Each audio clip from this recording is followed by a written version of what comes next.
So Nintendo typically does some kind of fun things for Mario Day, and this year they did a sale. Now, a lot of you know, if you're a game collector, especially for the Switch, first-party Nintendo games don't go on sale that often. So when they do, you want to jump on them.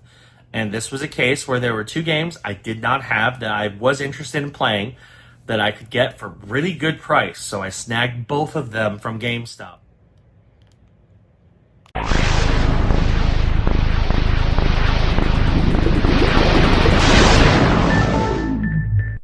So we have a few pickups today. I do have one more game coming that's going to take a little bit to get here, so we'll do that one when it comes in.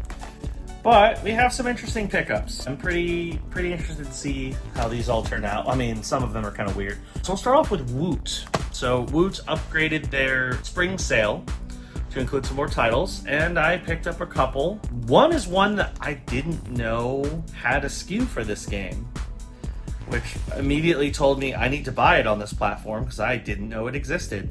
And then the other is just a goof game. I'm sure it's awful, but considering what I paid for it, I mean, you know. So we're going to start with the Halloween and Ash vs. the Evil Dead Retro Realms double feature on the Xbox. I didn't know they released an Xbox version of this physically, because you see the PlayStation version and the Switch version all the time, but you never see this version. So immediately I had to grab it because I wanted this game already, but now I have an Xbox version, which is probably the most rare version of it. So I had to pick this up. So yeah, pretty excited to add that to the collection. I think it's going to be cool. Alongside it, because this was $5, I almost guarantee this game is going to be awful. And who knows, maybe I'll actually play it this holiday season. That would be kind of fun. We have Games Advent Calendar 2024 on the PS5. Obviously, because this is a Advent Calendar game dated for 2024, it was going to be cheap. I paid $5 for it. So, and I'm pretty sure this is a physical copy. Yeah, there's definitely a disc in there. So, because the Switch copies are only digital, so this is the only way to have a physical copy of Games Advent Calendar 2024. So now I have a brand new sealed copy. Thank you, Woot, for that. So $30 total for both of those, I think is a pretty good pickup. Now we're gonna go to GameStop, where I picked up a few different things in a couple different transactions. First off, let's get the new game out of the way. I've been excited to play this for a while. Now, what's funny is I own all of the similar games to this. I haven't played any of them yet. Corey and I have been meaning to jump into them. We just haven't done it. Maybe this is the one that will start us off. We'll see. But we have Split Fiction on the PS5. Now, I wanted the Xbox copy. Can't find it anywhere. I know I could order it on Amazon, but I wanted to pick up in store.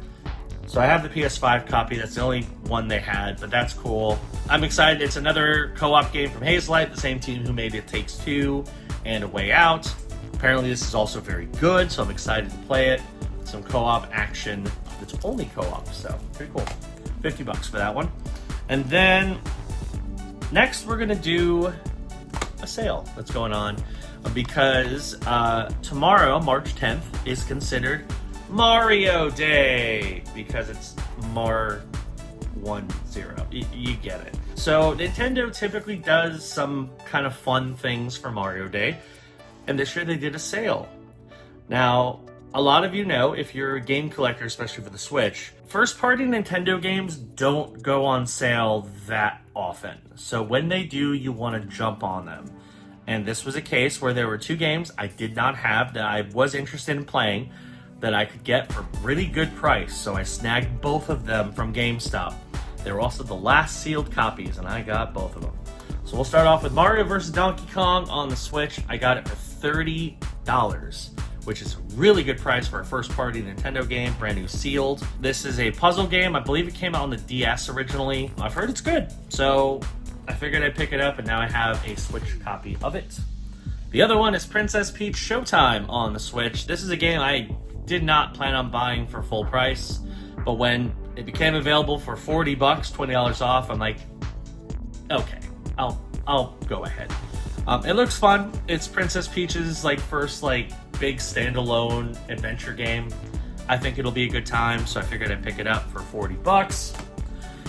And while I was looking around the store to pick up those games, I looked around and I found a few other extras. And I think these are all interesting enough games where they were worth a pickup. So yeah, figured I'd snag them. First is Temtem on the Xbox Series X. This is a online MMO Pokemon clone thing. I've heard good things about it. I figured for $10, or it was actually $8 for me because I have a pro membership, or $9, I guess. It was worth a pickup. So now I have a physical copy of Temtem on the Xbox. Figured it was worth a grab. This is a version of a game. I believe I have the base version, but I don't have this one. And this is a fairly uncommon version of this game, so I figured I'd snag it. We have World War Z Aftermath on the Xbox Series X. So World War Z, the game based on the movie and the book. The game was actually quite good. It is a Saber game, which Saber is just one of those weird studios where they make all kinds of stuff and it's typically pretty good. So wanted to pick this up. It has all the content for the game, the main game, the DLC, expansion, all of it. So figured it was worth a grab. I paid $19 for this. And then I also looked at PS5 because the GameStop that's closer to me now tend to do a lot better with newer gen games, whereas my old GameStop tends to have a lot more retro stuff. So I looked at the newer gen games, and there were a couple PS5 games. I'm like, these look cool, and they're kind of unique, so might as well grab them. So we'll start off with Blade Assault on the PS5. This is a action platformer set in kind of a sci-fi world. Looks pretty neat. I haven't heard of it before, so I wanted to snag it, especially because who knows when I'd see it again. So always cool to have one of those. And then this one they've had on the shelf for a bit, but I looked at it again and I'm like, you know what? Might as well. It looks cool. Slave Zero X on the PS5. This is a action game that's set in the same universe as a game called Slave Zero that came out in 1999. It's like a pixel art style game. It looks really cool. It's an action adventure game.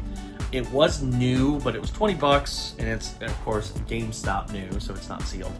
But it looks pretty cool. They did have the collector's edition as well, which was $40. I didn't want to pay an extra $20 for the collector's edition stuff. I'm like, if I can just get the base game for 10 or for 20, might as well do that. So yeah, pretty solid little stack of games here. Got some Woot games, a new release game, some other cool stuff. So pretty excited about that. I'm probably gonna add at least 1 or 2 more games to this episode because I don't want it to be like a couple minutes.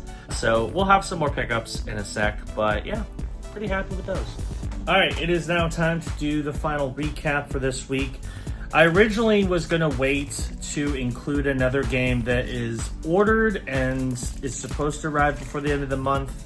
However, I think we've got enough on this episode to just go ahead and wrap things up, and I'll include that additional game in a future episode. So yeah, 2 stops this week. It's just Amazon/Woot and GameStop, but we got quite a few games from GameStop, including a game I definitely want to talk about. So we're going to start off with our Woot pickups, and they're 2 kind of random ones.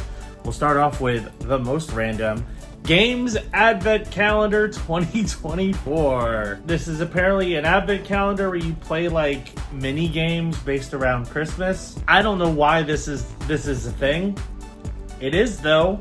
So I figured I'd pick it up, especially because it was a whopping $5 on Woot because it's already out of date. But hey, maybe next year for Christmas I'll play it and do a video series on it. I don't know, we'll see. Anyway, I paid $5. It's actually worth 27 new sealed, which is wild. But it is. Also from Woot, I've seen this game several times. I thought about getting it. However, I didn't know it came out on Xbox. It did though, and I got it. We have the Halloween and Ash vs. the Evil Dead double pack, the Retro Realms double feature on the Xbox Series X. This is a 2-pack of like retro-inspired games made by WayForward. I've heard good things about this, and now I have a physical copy, so pretty happy about that. I paid $25, it's actually worth $46. So again, a really good pickup there. Now we're gonna go to GameStop, where I got a bunch of stuff, including a new release game, which I've been playing a lot of lately, and I want to briefly talk about it. So we have Split Fiction on the PS5. If you don't know what this is, it is the newest game from Hazelight, the developer behind It Takes Two. They also made A Way Out. They are co-op exclusive games, so you have to play them in co-op. You can either play them same system or you can play them online co-op, but it has to be played in co-op.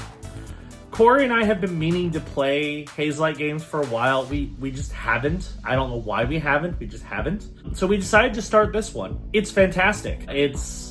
I get where the hype is, honestly, for It Takes Two and, of course, A Way Out. This one's really, really good. You basically take on the role of two aspiring authors who get suckered into this ploy by a publishing company to extract their ideas using this, like, advanced machine. Something goes wrong and then they end up having to like go into each other's stories and find a way out of the machine. It's really fascinating. What I like so much about it is the fact that it's always changing. Each level and even each section of a level throws a different mechanic, a different strategy. There are these little side stories that you can play through that are completely different from everything else. It goes through different genres. There's a ton of references. It's a fantastic game. And I know, I mean, we're only in March, but this is already a very easy front runner for Game of the Year. Will it hold on to that, especially in a year where GTA 6 might come out? I don't know. Right now, Split Fiction is very easily my Game of the Year for 2025. So, but yeah, if you enjoy co-op, if you have a significant other or a friend who you enjoy playing co-op games with, get this game, play it. It's really good. It's also cross-platform. So if you buy it on PS5 and your friend has an Xbox, you can still play together, which is really, really cool. So Split Fiction, outstanding game. Buy it, play it. It's great. Pay $50. It's worth $50 because it just came out. Actually, I paid $45. I had my $5 reward, so I used it on Split Fiction. But yeah, outstanding game. Definitely play it. Then I got some other games because last week was Mario Week, or specifically we had Mario Day, March 10th. Mario. So Nintendo typically does a couple decent sales on Nintendo products, which, again, Nintendo products don't go on sale that often. You usually get like a slight discount during Black Friday in the holiday season, and maybe one or two others, but it's pretty uncommon for first-party Nintendo stuff to go on sale. So when it does, you kind of want to hop on it. And they had a number of games on sale, a lot of which I already had, but I didn't have two of them. So I figured, you know what, for the prices that I would be paying now, this is kind of the time to pick it up. So we'll start off with Mario vs. Donkey Kong on the Switch. This is a remake of the DS game, I believe. It's basically a puzzle platformer. I've heard good things about it. I've never played any of the DS ones, but I figured this was worth a pickup, especially because it was on sale for $30, because both of these games were $20 off for Mario Day. So I paid $30 for this, and it is worth $38. So a little bump, nothing crazy. The other one is Princess Peach Showtime on the Switch. Another first-party game that came out last year. I've heard good things about it, haven't played it. I didn't want to pay full price for it, but for $40, I'm like, yeah, sure, why not? I paid $24, plus I had some credit. That's actually worth $44, so not bad there. So I got those, and then I decided to go around the store, like I do, and see if there was any other games I wanted to pick up. And I actually picked up 2 PS5 and 2 Xbox games, and they're all pretty solid additions to the collection. So start off with Slave Zero X on the PS5. This is a prequel to a game that came out on the Dreamcast, I believe. Looks pretty cool. It's like a stylish 2D action-adventure game. It looked cool. I figured I'd give it a shot. It's not a super common game. I paid, I think, $20 for this. Yep, it's worth $31 in GameStop new condition. Then we have Blade Assault on the PS5. This is an action platformer. Again, unique looking game. It has a cool pixel art style, not one you're gonna see very often. I've learned over the years, if you see something that looks kind of uncommon, it's probably a good idea to grab it because it's probably worth something, or maybe worth something in the future. So I picked this up for $19 because it was pre-owned. It's worth $17, so a slight loss, but that's okay. It still looks like a cool game to add to the collection. And then with our Xbox games, we have Temtem on the Xbox Series X. This is a online MMO like Pokemon clone. I've heard pretty good things about it. It looked interesting, so I figured I'd give it a shot, especially because it was pretty cheap. I believe it was $9. Yes, $9. It's actually worth 16, so good pickup there. And then last but certainly not least, we have World War Z Aftermath on the Xbox Series X. World War Z game is surprisingly good. It's made by Saber, which Saber is one of those weird developers where they just crank out good games of all kinds of genres. But this game is pretty good, and this is the complete edition that includes the Aftermath expansion, all the DLC. It's kind of uncommon. I don't see this version that often anymore. I see the regular version fairly frequently in like cheap game bins, but you don't see Aftermath that often, so I figured I'd pick it up. I paid $19. It's actually worth $12, so a little bit of a loss there, but I think all the other games certainly made up for it in terms of our additional value. So we did really well. We got some quality titles to add to the collection, some new sealed stuff, some first-party Nintendo, and a game that I will definitely recommend if you enjoy co-op games. You need to play. Can't complain. So that's going to go for this episode of the Bargain Game Hunter. Thank you for watching.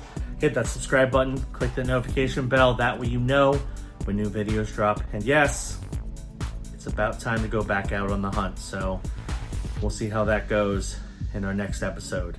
But yeah, thanks for watching. See you on the next one. Bye.